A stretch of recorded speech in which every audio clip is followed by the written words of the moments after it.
بسم اللہ الرحمن الرحیم اللہم انک ملیک مقتدر ما تشاء من امر یکون وصلی اللہ تعالی علی خیر خلقہ محمد وعلی آلہ واصحابہ واہل بیتہ واتباعہ اجمعین برحمتک یا ارحم الراحمین۔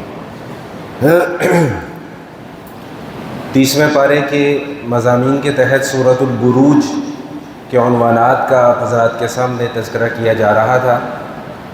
گزشتہ نشست میں خندق والوں کا واقعہ بیان کیا گیا، جس کا خلاصہ یہ تھا کہ ایک ظالم بادشاہ نے صرف لوگوں کے ایمان قبول کر لینے کی پاداش میں زمین میں گڑھے کھدوا کر آگ لگا کر اور ان کو زندہ آگ کے اندر پھینکوا دیا تھا۔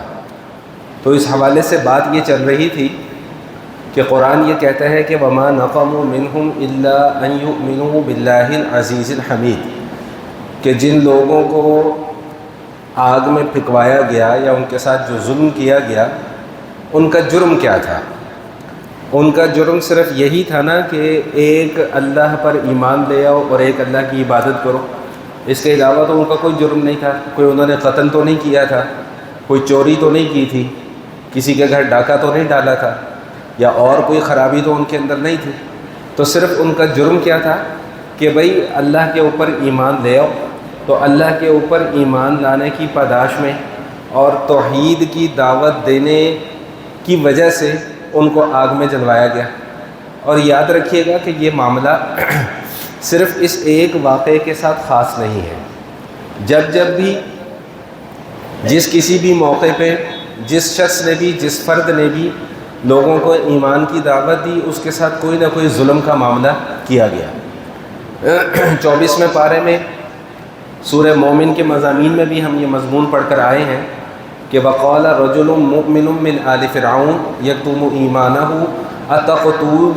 أَتَقْتُلُونَ رَجُلًا أَن يَقُولَ رَبِّيَ اللَّهُ کہ فرعون کے خاندان میں سے یا فرعون کی قوم میں سے ایک شخص تھا، رجل مومن مرد، لیکن اس نے اپنا ایمان چھپایا ہوا تھا۔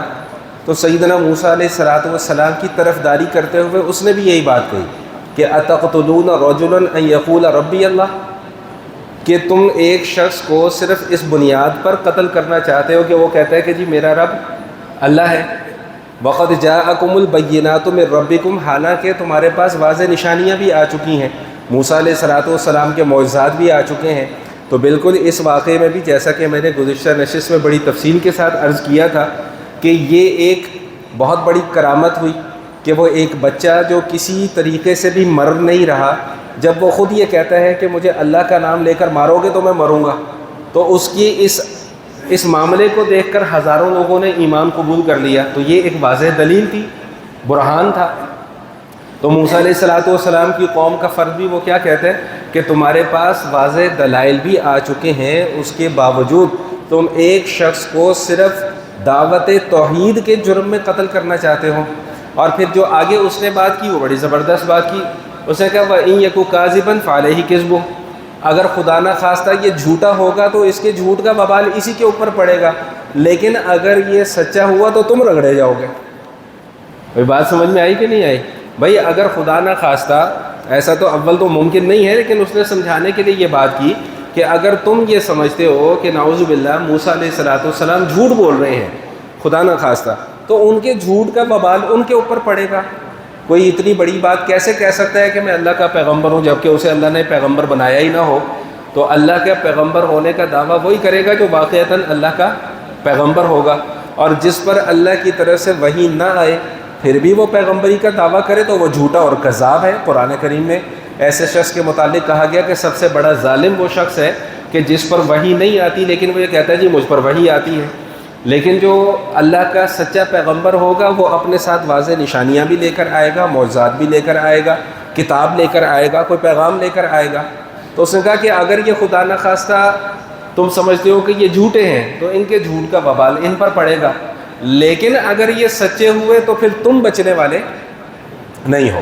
تو قرآن یہاں پہ اسی بات کا نقشہ کھینچ رہا ہے کہ وَمَا نَقَمُوا مِنْهُمْ إِلَّا أَن يُؤْمِنُوا بِاللَّهِ الْعَزِيزِ الْحَمِيدِ، الذی لہ ملک السماوات والارض واللہ علی کل شیء شہید، کہ ان لوگوں کا جرم کیا تھا؟ صرف یہ تھا کہ یہ ایک اللہ کی طرف دعوت دے رہے تھے، اور وہ ایک اللہ بھی کیا ہے؟ الذی لہ ملک السماوات والارض، جس کے قبضہ قدرت میں پورے جہان کی بادشاہت ہے، آسمانوں ہو زمین ہو، ان سب کی بادشاہت کس کے ہاتھ میں ہے؟ اللہ کے ہاتھ میں۔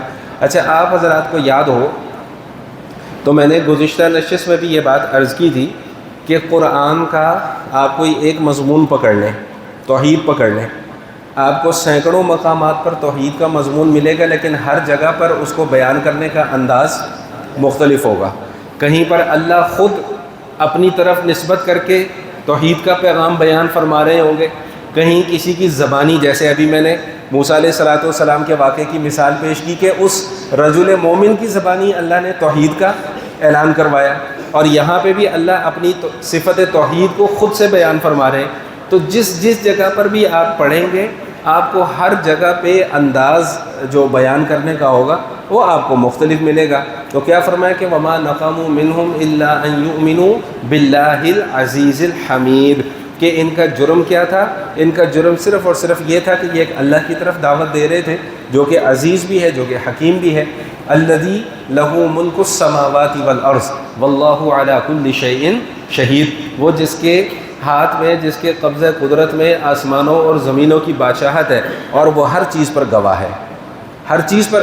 اب دیکھیں، ہم جو بھی کام کر رہے ہیں، ہمارے ہر عمل پر جو فرشتے ہیں، جیسے ابھی شاید سورہ طارق میں بھی آئے گا، پہلے بھی ہم پڑھ کر آ چکے ہیں کہ فرشتے ہمارے سارے کے سارے اعمال لکھ رہے ہیں، تو وہ ہمارے ہی خلاف سمجھ لیں کہ گواہی تیار ہو رہی ہے، یا ہمارے حق میں بھی تیار ہو رہی ہے، اور اگر ہم کوئی غلطی کرتے ہیں تو ہمارے خلاف بھی۔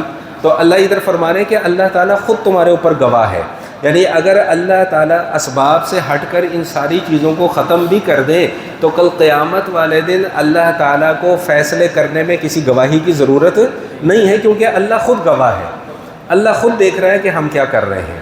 تو یہاں تک تو یہ مضمون بیان کر دیا۔ پھر آگے ان لوگوں کے متعلق بھی فرما دیا کہ جو لوگ اہل ایمان کو تنگ کرتے ہیں ان کا کیا انجام ہوگا۔ فرمایا کہ ان الذین فتنوا المؤمنین والمؤمنات ثم لم یتوبوا فلہم عذاب جہنم ولہم عذاب الحریق، کہ جو لوگ بھی مومن مردوں اور مومن اور عورتوں کو آزمائش میں مبتلا کرتے ہیں، فتنوا المؤمنین والمؤمنات، آزمائش میں مبتلا کرنے کا کیا مطلب؟ جو ان کے خلاف سازشیں کرتے ہیں۔ دیکھیے ایک بات یاد رکھیں، جب سے یہ دنیا قائم ہوئی ہے، جب سے انسانیت اس دنیا کے اوپر آباد ہوئی ہے، یہ سلسلہ تب سے چل رہا ہے کہ جو اہل باطل ہیں وہ ہمیشہ اہل حق کے خلاف کوئی نہ کوئی سازش کرتے، ان کو پریشان کرنے کا کوئی موقع بھی وہ ہاتھ سے جانے دیتے نہیں ہے۔ تو یہ اہل ایمان کو یہ بات اچھے طریقے سے سمجھ لینی چاہیے، اور خاص طور پر جو اہل ایمان میں سے دیندار لوگ ہیں ان کو یہ بات اچھے طریقے سے ذہن میں بٹھا لینی چاہیے کہ جب دین کے راستے پہ چلیں گے تب سختی آئے گی۔ دین کے راستے پر چلنا جو ہے یہ کوئی پھولوں کا بچھایا ہوا راستہ نہیں ہے، یہ کانٹوں کی سیج ہے۔ یہاں پر بہت ساری چیزیں برداشت بھی کرنی پڑتی ہیں، بہت ساری چیزیں سہنی بھی پڑتی ہیں، اور بہت ساری چیزوں کو نظر انداز بھی کرنا پڑتا ہے۔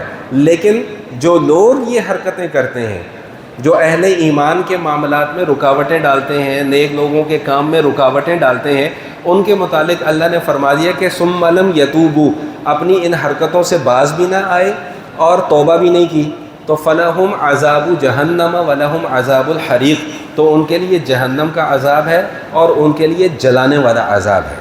یہاں پر اب ایک بات سمجھ لیجئے کہ یہ جو اللہ نے فرمایا کہ مومنوں کو تنگ بھی کرتے ہیں اور ثم لم یتوبوا، پھر انہوں نے توبہ بھی نہیں کی، اس کا مطلب یہ ہوا کہ اللہ تعالیٰ نے توبہ کا دروازہ ہر کسی کے لیے کھلا رکھا ہے۔ توبہ کا راستہ اللہ تعالیٰ نے ہر کسی کے لیے کھلا رکھا ہوا ہے، چاہے وہ گناہگار ہو، چاہے وہ کافر ہو، چاہے وہ کوئی مشرک ہو، چاہے وہ آگ پرست ہو، چاہے وہ بت پرست ہو، کوئی بھی ہو، ہر کسی کے لیے اللہ تعالیٰ نے توبہ کا راستہ کھلا رکھا ہوا ہے، توبہ کا دروازہ کھلا رکھا ہوا ہے کہ نہ جانے کب کسی کے دل کے اندر ہدایت کی چنگاری پھوٹ پڑے اور وہ اللہ کی بارگاہ میں حاضر ہو کر اللہ سے اپنے گناہوں کی معافی مانگ لے۔ لیکن یہ بات ذہن میں بٹھا لیں کہ دو تصور ہیں یہاں پر. ایک ہے اجتماعی توبہ کا تصور اور ایک ہے انفرادی توبہ کا تصور. اجتماعی توبہ کا تو معاملہ یہ ہے کہ قیامت کے قریب جب تک کہ سورج مغرب سے طلوع نہیں ہو جاتا اس وقت تک اجتماعی طور پہ توبہ کرنے کی گنجائش ہے. علامات قیامت میں سے آپ نے بچپن سے سنتے چلے آ رہے ہیں کہ قیامت کے قریب میں کیا ہوگا کہ سورج مشرق سے طلوع ہونے کے بجائے کہاں سے طلوع ہوگا؟ مغرب سے طلوع ہوگا. اور جب وہ سورج مغرب سے طلوع ہوگا اس کے بعد پھر توبہ کا دروازہ کیا ہو جائے گا بھائی؟ بند ہو جائے گا. یعنی توبہ کا دروازہ بند ہونے کا مطلب یہ ہے کہ پھر اس کے بعد کسی کی توبہ قبول نہیں ہوگی. یہ تو اجتماعیت کا ایک پہلو ہے. اور ایک انفرادی تصور ہے توبہ کا. انفرادی تصور توبہ کا یہ ہے کہ جب تک انسان کے اوپر نزع کی کیفیت طاری نہ ہو جائے اس وقت تک اسے توبہ کرنے کی مہلت ہے. جب تک کہ اسے آخرت کے احوال نظر نہ آنا شروع ہو جائیں، جب تک کہ اسے موت کے فرشتے نظر نہ آنا شروع ہو جائیں، اس سے پہلے توبہ کرنے کی مہلت ہے. لیکن جب آخرت کے احوال نظر آنا شروع ہو گئے اور اس وقت اگر کوئی چاہے کہ میں توبہ کر لوں، جیسا کہ فرعون نے کی تھی، قرآن کریم میں یہ واقعہ مذکور ہے کہ فرعون کو جب رگڑا لگا، جب اسے سمندر میں غرق کیا جانے لگا اور اس نے دیکھا کہ بس اب میری موت میرے سر پر آن پڑی ہے، تو اس نے کہا کہ آمنت برب موسیٰ و ہارون، بھائی میں موسیٰ علیہ السلام اور ہارون علیہ السلام کے رب پر اب ایمان لایا. تو اسے کیا جواب دیا گیا اس وقت؟ بذریعہ القاء، بذریعہ وحی یا بذریعہ الہام یا زبان حال کے ذریعے سے اس کو یہ کہلوایا گیا کہ الآن وقد عصیت قبل وکنت من المفسدین، اب آ کر تو توبہ قبول کر رہا ہے اور اس سے پہلے جب توبہ کا موقع تھا تب تجھے توبہ کی توفیق نہیں ملی. ٹھیک، تو انفرادی توبہ کی مہلت کب تک ہے؟ جب تک کہ جان کنی کی کیفیت طاری نہ ہو جائے. جب جان کنی کی کیفیت طاری ہو جائے تو پھر اس کے بعد توبہ کی گنجائش کیا ہو جاتی ہے بھائی؟ ختم ہو جاتی ہے.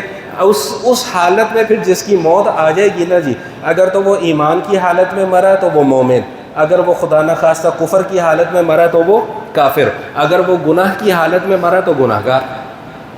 لیکن جو اصل اللہ تعالیٰ کی رحمت ہے وہ کیا ہے کہ توبہ اللہ نے ہر کسی کے لیے رکھی ہوئی ہے. اگر دنیا کی زندگی میں مرنے سے پہلے کوئی کافر بھی توبہ کر لیتا ہے، اللہ اس کی توبہ کو بھی قبول فرما لیں گے. کوئی مشرک بھی توبہ کر لیتا ہے، اللہ اس کی توبہ کو بھی قبول فرما لیں گے. بس یہاں پہ یہ بات پھر وہی ذہن نشین فرما لیجئے گا جس پر گزشتہ نشست میں بھی میں نے بات کی تھی کہ بھئی دو طرح کے معاملات ہیں. ایک وہ معاملہ ہے جو میرا اور میرے اللہ کے ساتھ جس کا تعلق ہے، وہ اللہ جانے کہ اللہ نے وہ چاہے گا تو معاف کر دے گا، نہیں چاہے گا تو نہیں معاف کرے گا. لیکن اگر معاملہ کہیں حقوق کی ادائیگی کا ہے تو وہ جب تک حقوق ادا نہیں ہوں گے تب تک وہ گناہ معاف نہیں ہوگا. یہ اچھے طریقے سے اپنے ذہن میں بٹھا لیں. اچھا، وہ دوست ہمارے آئے نہیں تو میں سوچ رہا تھا کہ آج ذرا اس کے اوپر بھی تھوڑی سی بات کر لیتے. وہ گزشتہ نشست میں بھی میں نے اس موضوع پر بات کی تو وہ ان کے ذہن میں نا عجیب و غریب قسم کے کچھ اشکالات آنا شروع ہو گئے.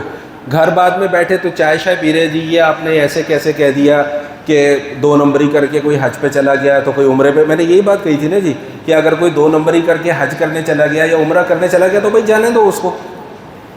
یہی بات کہی تھی نا جی، بھائی وہ اس کا اور اس کے اللہ کا معاملہ ہے کہ اللہ نے اس کا حج قبول کرنا ہے یا نہیں کرنا، عمرے کا ثواب دینا ہے یا نہیں دینا، یہ اس کا اور اس کے اللہ کا معاملہ ہے. باقی جو اس نے حق تلفیاں یہاں پر کی ہیں وہ تو معاف نہیں ہوں گی. یہ بڑی واضح اور 2 ٹوک سی میرا خیال ہے اس میں کسی قسم کے کوئی اشکال کی جو ہے نا وہ گنجائش ہی نہیں تھی. تو وہ لیکن چونکہ شیطان ہمارے ساتھ لگا ہوا ہے تو وہ کہنے لگے جی آپ کا بیان سن کے شاید بہت سارے لوگوں کے ذہنوں کے اندر یہ سوال پیدا ہوا کہ ٹھیک ہے یار ہم 2 نمبریاں بھی کرتے رہتے ہیں پھر ہم حج اور عمرہ بھی کرنے چلے جاتے ہیں. میں نے کہا یار یہ تو اب آپ نے خود ساختہ بیانیہ جو ہے نا وہ تیار کر لیا، چاہے کسی کے ذہن میں یہ سوال ہو یا نہ ہو لیکن آپ کے ذہن کے اندر یہ سوال ضرور پیدا ہو گیا. تو بھائی میرا جو بات کرنے کا مقصد تھا وہ صرف اور صرف یہ تھا کہ اگر کوئی ایک فرد کوئی نیک کام کر رہا ہے، کوئی عبادت کا کام کر رہا ہے تو مجھے اور آپ کو اس بات کی اجازت نہیں ہے کہ ہم اس کی عبادت کا مذاق بنائیں. بس یہ سمپل سا میرا پوائنٹ تھا. باقی یہ ہو سکتا ہے کہ وہ اگر حج کرنے چلا گیا ہے، وہ عمرہ کرنے چلا گیا ہے تو اللہ تعالیٰ وہاں پہ اس کو ہدایت دے دیں، وہ واپس آئے اور واپس آ کر جن کے حق ادا کرنے ہیں وہ ان کے حقوق ادا کر دیں. پھر تو معاملہ صاف ہو جائے گا نا جی. اگر کسی کا پیسہ مارا ہوا ہے، زمین ماری ہوئی ہے، جائیداد ضبط کی ہوئی ہے، کسی کے ہینکیاں پینکیاں کی ہوئی ہیں اور کوئی 2 نمبریاں کی ہوئی ہیں، کیا پتہ اللہ تعالیٰ اپنے گھر کی زیارت کی برکت سے اس کو ہدایت دے دے اور وہ یہاں پر آ کر سب کے ساتھ اپنا معاملہ صاف کر لے. تو اگر ایسا ہو گیا تو پھر جو اس کا مذاق اڑا رہے تھے ان کا کیا بنے گا پھر؟ سمجھ میں آئی بات کہ نہیں ہے؟ ابھی بات کیا گزری کہ بھائی اگر پیغمبر سچا ہے، خدا نہ خواستہ اگر وہ جھوٹ بول رہے ہیں تو اس کا وبال اس پر پڑے گا، لیکن اگر وہ سچا ہے تو تم کیا ہو گئے بھائی؟ تم تو فارغ ہو گئے نا، پھر رگڑے گئے. تو اگر ایک بندہ وہاں پر جا کر سچے دل سے اللہ کی بارگاہ میں حاضر ہو کر توبہ کر لیتا ہے اور وہاں سے عہد کر کے آتا ہے کہ اللہ میں واپس جا کر جن جن کا میں نے مال دینا ہے میں سب جا کر ادا کر دوں گا، تو بھائی اس کا تو گناہ معاف ہو جائے گا. لیکن جو حج اور عمرے پہ جانے کے لیے اس کا مذاق بنا رہے تھے ان کا کیا بنے گا پھر؟ وہ اب کیا کریں گے؟ تو بات سمجھ میں آئی کہ نہیں آئی ہے؟ تو بات کیا چل رہی ہے کہ بھئی توبہ اللہ پاک نے ہر کسی کے لیے رکھی ہوئی ہے. کوئی گناہ گار سے گناہ گار بھی جا کر اللہ کی بارگاہ میں سچے دل سے معافی مانگ لے گا تو اللہ اس کی توبہ کو قبول فرما لیں گے. ہاں اگر اس نے کسی کے حقوق ادا کرنے ہیں تو جب وہ ان حقوق کی ادائیگی کر دے گا تو اللہ اس کا گناہ بھی وہ کیا کر دیں گے بھئی؟ معاف فرما دیں گے. وَهُوَ الَّذِي يَقْبَلُ التَّوْبَةَ عَنْ عِبَادِهِ وَيَعْفُو عَنِ السَّيِّئَاتِ. اللہ تعالیٰ خود قرآن کریم میں ارشاد فرماتے کہ اللہ تعالیٰ اپنے بندوں کی توبہ کو قبول بھی فرماتے ہیں، وَيَعْفُو عَنِ السَّيِّئَاتِ اور گناہوں سے اللہ درگزر بھی فرما دیتے ہیں. شرط کیا ہے کہ اللہ کے سامنے آ کر ماتھا ٹیکنا پڑے گا، اللہ کے سامنے آ کر اپنی عاجزی کا اظہار کرنا پڑے گا. تو یہاں پر بات کیا چل رہی تھی کہ جرم کتنا بڑا ہے؟ جرم اتنا بڑا ہے کہ اہل ایمان کو تنگ کر رہے ہیں، اہل ایمان کو پریشان کر رہے ہیں، اہل ایمان کے خلاف سازشیں کر رہے ہیں، نیک لوگوں کو پریشان کر رہے ہیں، دینداروں کو پریشان کر رہے ہیں. اور فرمایا کہ ثم لم یتوبوا، پھر بھی اگر انہوں نے توبہ نہ کی تو فلہم عذاب جہنم ولہم عذاب الحریق، تو ان کے لیے جہنم کا عذاب ہے اور ان کے لیے آگ میں جلنے والا عذاب ہے.